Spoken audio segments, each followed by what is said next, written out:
I'm doing good. I'm doing good. Just got back for a dog walk. Yeah, it's good. I can't complain. Hey, well, let me start off by saying that I am incredibly impressed with someone so young can make music that makes me feel like you've lived 1,000 lifetimes. I know that you just started recording music, but is this something that you've always wanted to do? Honestly, if I'm being 100% honest, I had no idea. I made music because I was bored and I found it fun, and I've always enjoyed singing around the house and just listening to music in general. But I never thought that it would never do anything for my life, but it has now. And I am the most grateful person because music is like my favorite thing to do in the world. But honestly, I had no plan of it doing as well as it's doing. And I'm so like grateful.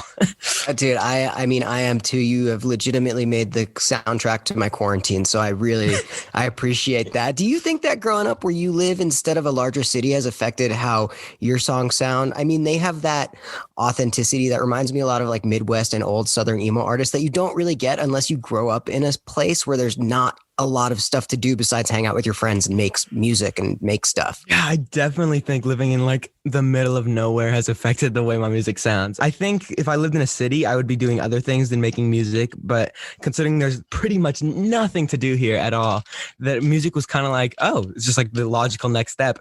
And being like alone and being like just like doing your own thing is like a big part of my music. And I wouldn't have been doing that if I was like in a big city. I definitely think living in a small town has affected my music a lot. I think a lot of people always look at that like if you don't live in Los Angeles or New York, you're missing out on these things. But I think it helps you creatively growing up. I grew up in Tucson, Arizona, where there wasn't much to do besides hang out with your friends and playing bands. And it really helped shape who I am today. And at the time, I couldn't realize that. And now looking back, I'm like incredibly grateful that I got to use my brain in ways that wasn't going out every night or there wasn't things planned for me to do. I thought it was a really, looking back, I really think it's awesome. And it comes through in your songs. So I definitely don't want to group you into a category of music because I think your songs have so many different elements of style to them.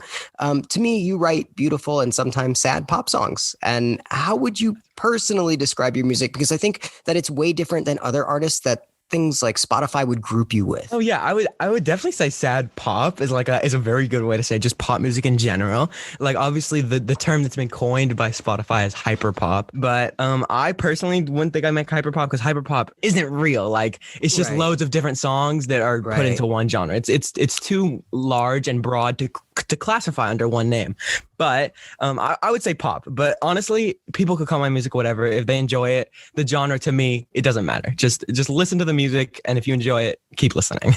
Good. So that's kind of the way that I would describe you as well. Like they're just good songs. Has it been hard navigating growing up and being in school while people are starting to recognize you? It's definitely been challenging recently. But at the same time, I'm very, very fortunate to have it being all online because I have loads of time to do stuff like this. Because I would be getting out of school like right now if I was actually going. But all of it being online, I have most of it done like on Monday, so it frees me up for so many things and so much more time to do stuff. But it also does kind of sacrifice my grades being a little bit on the lower end. But I know it's kind of like tit for tat. But yeah, I'd say it's pretty good overall.